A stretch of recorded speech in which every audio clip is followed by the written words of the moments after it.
গতকাল রাতে শিলচরের দ্বিতীয় লিংক রোডের ১৪ নম্বর লেনের দীর্ঘদিন ধরে দেহ ব্যবসা চালানোর অভিযোগে পুলিশের বিশেষ অভিযানে গ্রেফতার হওয়া মূল কাণ্ডারি নিয়োগী দাস সহ ৬ জনকে আজ আদালতে পেশ করা হয়েছে।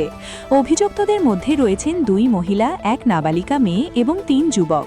আদালত তাদের জিজ্ঞাসাবাদ শেষে হাজতে পাঠানোর নির্দেশ দিয়েছেন। উল্লেখ্য, গতকাল রাতে রাঙ্গিরখাড়ি পুলিশ ফাঁড়ি ও সদর থানার যৌথ অভিযানে এই চক্রের পর্দাফাশ হয়েছিল।